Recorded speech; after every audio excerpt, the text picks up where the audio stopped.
everybody. Welcome to the Social Good Conferences. These are conversations for social good. And today we're going to talk about technology. Technology is super important for our future, and it's also important when we apply it to certain industry types to see what we can learn and what we can figure out about how to be more effective and efficient with running our organizations. So I'm so pleased today to have an expert in the field. He's very tenured. He's been working in technology for many, many years, and he helps all kinds of customers, particularly in the real estate space. So welcome, everybody. Let's meet the speaker, and let's meet Bo Hamrick. Welcome to our show. Thank you so much for being a part of the Social Good Conferences. It's exciting to have you here today. Thank you, Bo.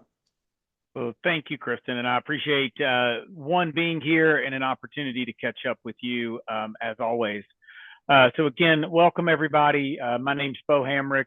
I won't go through the entire resume. I don't think anybody needs to hear that.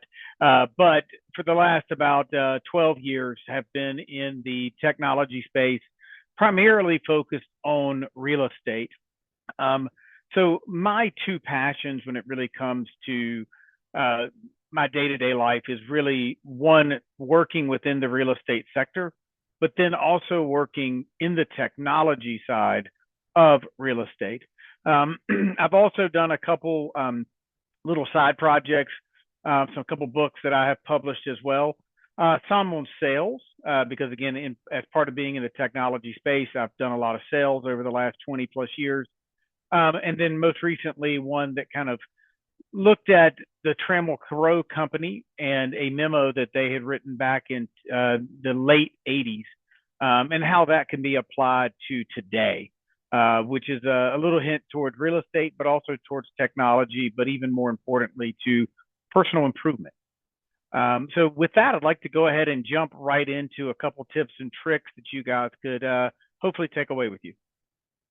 Lesson number one is probably maybe seems morbid or depressing, but is tips and tricks that you can do to learn from failure. In my book, Mistakes Were Made, Lessons Were Learned, about the Trammell organization. This particular book started with a memo around mistakes that they had made. And, you know, what I loved about it and what was the part of the recurring theme in the book is that when you have a mistake, there's a couple key things that you need to do. The first thing is you need to review what you did. What happened? In some cases, it may be good. In some cases, it's a mistake, or it may be bad.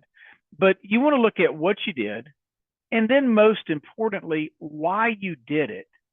And then if given the opportunity to do it again, would you or should you make the same decision that you made in the past? Obviously, if we're categorizing it as a mistake, most likely you're not going to do it again. And that's where true learning from your failure can come in. One of the key things, though, and one of the other tips and tricks about learning from failure is when you're doing this level of introspection, you really need to leave your ego at the door. It's hard.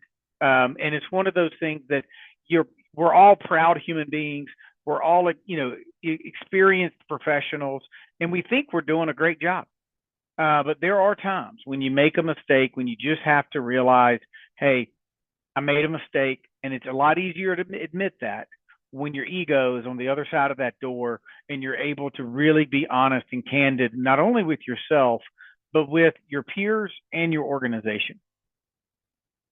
Now, my second tip, Kristen, is on being a better salesperson.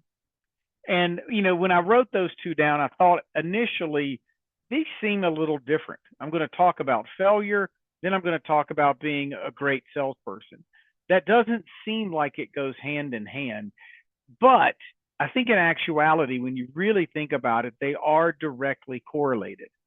I've learned over 20 plus years about all of my failures as a salesperson. And if most salespeople are honest with themselves and they look at all the opportunities that they've opened in their career, the odds are they lost 75 to 80% of them because the client wasn't ready. The prospect wasn't ready. You weren't a good fit. They weren't a good fit. The price wasn't right. There were all these reasons why they failed. But what we see is a lot of people go out there, they create a ton of opportunities, and they only close 25 to 20% of those successfully. So that means if you're in sales, you do a lot of failing. You lose a lot. And if you added in all the cold calls, the phone calls, the emails, the knocking on somebody's door, the LinkedIn invitations, and all of the times that you hear no, if you viewed every no as a failure, which I don't advise you to do that, your success rate is probably 2 or 3% of the time when you reach out to somebody or you able to successfully accomplish your goal. So one of the key things about being a better salesperson is looking at the times when your prospects, when your customers, when they said no, and why, and what could I have done better as a trusted advisor for them to help them make the best decision. And maybe the best decision for them was to tell us no. And if that's the case, then it wasn't a failure.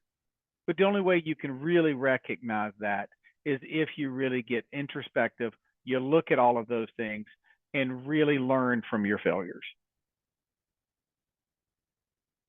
Lesson 3 is technology is how we truly win. And Kristen, I want to use you and me as a perfect example, right? You and I, we met, I was doing the math, it was probably 11 years ago. And we met in person. And that to me, I think is the key thing to understand. True relationships, they start in person. We met in person, face to face, shaking hands. We may or may not have shared a drink or two. We're not going to think the statutes of limitations are up on that, but we had a great time building a relationship personally. But when that happened 11 years ago, you were in North Carolina, I was in Virginia. Now you're across the country in California. I'm still in Virginia. Some would say stuck, but I'm here. And we are still able to have a relationship, and we're able to be successful, be each other's cheerleaders, support each other, pass leads, do whatever it takes, all because both of us have embraced technology. Now, that could be, the use of our phones. It could be the use of Zoom for this. It could be LinkedIn, you name it. But it's using the technology that's out there, not to create a contact or create a relationship, but to accelerate it. And that's the key thing for technology. Technology is your great accelerator. It's going to speed everything up. It's going to enhance it. It's going to make it better. So if you want to be successful, you've got to embrace technology. And don't get me wrong, there's nothing wrong with pencil and paper. It's all good. I still use it. But being able to use technology to be successful is the key. And again, I think our friendship and our connection over the last 11 years is a true testament of what you can do when you meet personally and make the start of that relationship and enhance it with technology. I love it. Bo, when we talk about the old days, right? The face-to-face, I think that's the key right now, especially when we teach other generations the importance, right, of how business gets done and how relationships get formed. And when we look at, the case study, this is really kind of our next step. So when this popped up and you asked me to produce a case study, this one kept coming to the forefront of my mind as one that, again, if you're in real estate, it's probably interesting. If you're not in real estate, it still provides some good for you and some value. And it's really coming out of my most recent book, which is titled Mistakes Were Made, Lessons Were Learned, which in theory it's about a 200-page case study of its own. But it highlights the Trammell Crow Company, which was one of the largest U.S. developers in the late 80s. Their business model revolved around partnerships and joint ventures. And a lot of those partnerships are actually with a lot of their own employees who were partners in the firm. And this unique business model allowed them to grow and build some of the most iconic properties in the U.S. But at the same time, their business model also produced issues and caused mistakes to be made, especially when the savings and loan crisis of the late 1980s, early 90s started to rear their ugly head. They started this memo.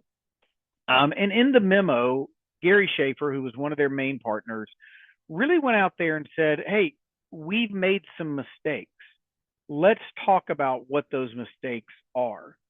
And they went through this kind of company process together, showing extreme candidness as well as extreme vulnerability. And they identified mistakes in 4 key categories: strategy, number one. Number 2 was their personnel, who they hired, how they hired them, how they trained them. The second one was administration and overhead, or excuse me, that was the third one. And then the fourth one was individual projects, looking at actual developments that they did that maybe they shouldn't have done or would have done differently. And they looked at what they did right, for starters. It's always good to look at the positive first. Then they looked at some of the things that they did wrong. And they looked at the influences in the world that encouraged them to make those mistakes. And then they gleaned from the introspectives of everybody on the team and found some universal concepts or axioms that could be applied to their business moving forward in good and bad economic times. So this is my favorite part of the presentation, which is awarding, Bo Hamrick, the official speaker for Social Good Certificate. So, Bo, thank you for being a speaker. I really appreciate it, and you being a part of the social good movement. Well, I appreciate the invite and the opportunity to be with you and with your all of the attendees, and hope again somebody was able to glean just a little bit of something out of today's talk.